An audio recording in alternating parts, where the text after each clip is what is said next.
Assalamualaikum warahmatullahi wabarakatuh. Kami dari kelompok 1 dan 2 akan menjelaskan tentang paragraf deskripsi.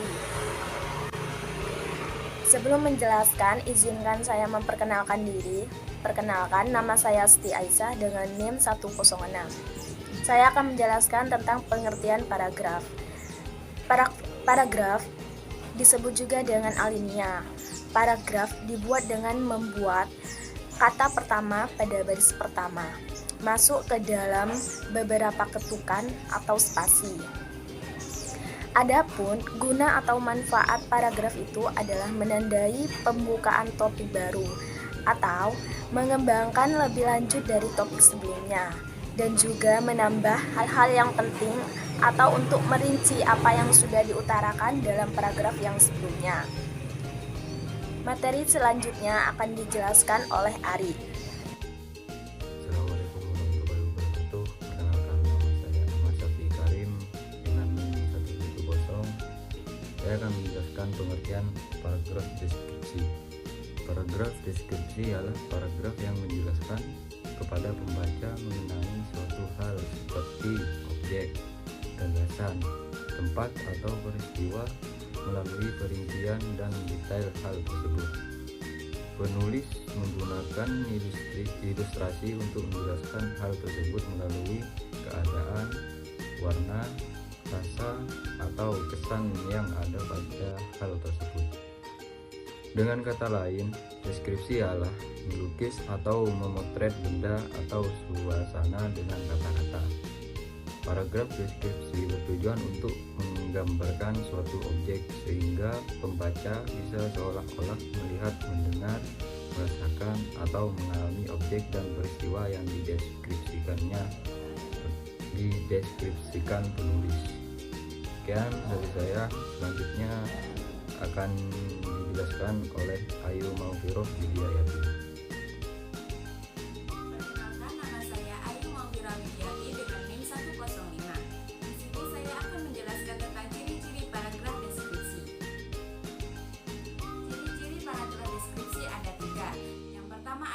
Ciri paragraf deskripsi dari segi tujuan.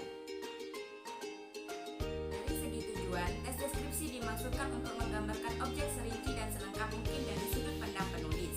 Dengan begitu, pembaca bisa membayangkan objek tersebut seolah-olah mendalaminya sendiri. Itulah sebabnya tes deskripsi melibatkan 5 panca indera dari penulisnya, yaitu melihat, mendengar, mengecap, merasa, dan mencium. Yang kedua adalah ciri tes deskripsi dari segi objek.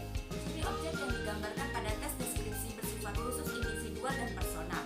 Artinya, hasil pengamatan objek yang dideskripsikan bisa jadi berbeda meskipun jenisnya sama. Contoh, ketika kita menulis tes deskripsi tentang tempat wisata, kamu bisa menggambarkan tempat tersebut terlalu ramai dan sesak. Namun, bisa saja temanmu menggambarkan tempat tersebut sebagai objek wisata yang seru untuk dikunjungi beramai-ramai. Ciri yang terakhir adalah dari segi isi. Tes deskripsi harus memuat informasi yang lengkap, jelas, rinci dari pengamatan penulis. Tes deskripsi dibuat berdasarkan pendapat personal atau subjektif sehingga akan ditemukan penggunaan kata-kata sifat. Sekian materi tentang ciri-ciri paragraf deskripsi. Untuk materi selanjutnya akan dijelaskan oleh teman saya, yaitu Nadia. Assalamualaikum warahmatullahi wabarakatuh. Perkenalkan, nama saya Nadia Ifaradila dengan NIM 093 dari 1C PGSD. Saya akan melanjutkan materi mengenai jenis paragraf deskripsi. Jenis paragraf deskripsi dibedakan menjadi dua, yaitu jenis paragraf deskripsi berdasarkan bentuk dan jenis paragraf deskripsi berdasarkan isi. Jenis paragraf deskripsi berdasarkan bentuk itu dibedakan menjadi dua, yaitu yang pertama tes deskripsi yang berdiri sendiri dan tes deskripsi yang termasuk ke dalam teks yang lain. Tes deskripsi yang berdiri sendiri yaitu teks yang tidak dicampur adukan dengan teks yang lain. Sedangkan tes deskripsi yang termasuk ke dalam teks lain yaitu tes deskripsi yang hanya muncul sekilas di dalam berbagai cerita pendek, novel, lirik lagu, ataupun iklan. Yang kedua yaitu jenis paragraf deskripsi berdasarkan isi. deskripsi ini dibedakan menjadi 3, yaitu tes deskripsi spasial, tes deskripsi objektif, dan tes deskripsi subjektif. Yang pertama, tes deskripsi spasial. Teks ini menggambarkan sebuah objek dengan sudut pandang ruang dan waktu. Yang kedua yaitu tes deskripsi objektif. Teks ini memuat informasi sebuah objek apa adanya tanpa adanya tambahan opini. Yang ketiga yaitu tes deskripsi subjektif.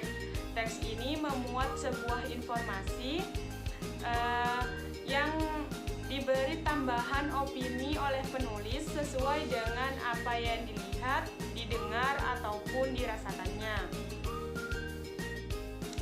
Cukup sekian yang dapat saya sampaikan. Selanjutnya akan disampaikan oleh Saudara Aprilia. Baik, saya Aprilia Salafin dengan NIM 099 akan menjelaskan tentang struktur dari paragraf deskripsi. Jadi strukturnya ada 3. Yang pertama ada identifikasi, yang kedua deskripsi bagian, dan yang terakhir ada kesimpulan atau pesan. Yang pertama adalah identifikasi.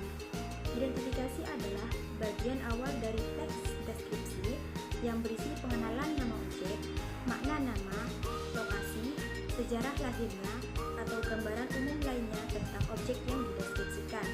Misalnya, kamu memiliki objek pantai. Kamu bisa menginformasikan nama dan lokasi dari pantai tersebut. Kamu juga dapat menuliskan betapa terkenalnya pantai itu. Kemudian, yang kedua ada deskripsi bagian. Deskripsi bagian adalah gambaran rinci dari sudut pandang penulis tentang suatu objek. Penulis menggambarkan apa yang telah ia lihat, dengar, dan juga ia rasakan selama mengamati objek pilihannya. Jadi, pada bagian ini, penulis bisa menggambarkan tiap bagian yang ada di objeknya. Misalnya, ketika mendeskripsikan pantai, kamu bisa menggambarkan bahwa pantai merupakan tempat yang sangat indah dengan deburan ombak yang ramai. Tetapi udaranya sangat panas, sehingga kamu harus terus memakai topi agar tetap bisa menikmati pemandangan tersebut. Kamu juga dapat mendeskripsikan kondisi pasir dan keadaan saat senja di pantai itu. Dan yang terakhir adalah simpulan atau pesan. Kesimpulan atau pesan adalah bagian yang berisi kesimpulan atau pesan dari hasil pengamatan penulis terhadap suatu objek. Namun, bagian ini bersifat opsional, artinya boleh dituliskan ataupun tidak. Contohnya, meskipun pantai ini indah, tetapi banyak pengunjung yang masih membuang sampah sembarangan. Itulah penjelasan dari saya tentang struktur dari paragraf deskripsi. Materi selanjutnya akan disampaikan oleh rekan saya yaitu Fikri. Assalamualaikum warahmatullahi wabarakatuh. Perkenalkan, nama saya Fikir Hasidi, NIM 085. Di sini saya akan memberikan contoh paragraf deskripsi yang berjudul Kucingku. Aku memiliki seekor kucing bernama Love. Ia berjenis kelamin betina dan keturunan ras Maine-Coon. Love adalah kesayangan keluargaku. Ia selalu membuat kami gemas dengan tingkah lakunya. Love berusia 1 tahun, bulunya halus, lebat, berwarna abu-abu. Biru cerah adalah warna matanya, ekornya panjang dan bergoyang. Setiap kali aku memanggil namanya, Love mempunyai 2 telinga yang merincing layaknya serigala. Love suka sekali makan, itu sebabnya ia membesar. Sekarang beratnya mencapai 5 kg. Meski begitu, Love tetap lincah bergerak ke sana kemari. Tetapi, aku harus waspada saat mengajaknya kemari bermain, karena Love sesekali suka mencakar. Aku sangat sayang dengan Love. Semenjak ada dia, aku lebih bersemangat dalam menjalani hari. Semoga Love selalu sehat dan menemaniku hingga tua nanti. Cukup sekian penjelasan materi tentang paragraf dari kelompok 1 dan 2. Kurang lebihnya kami mohon maaf. Terima kasih. Wassalamualaikum warahmatullahi wabarakatuh.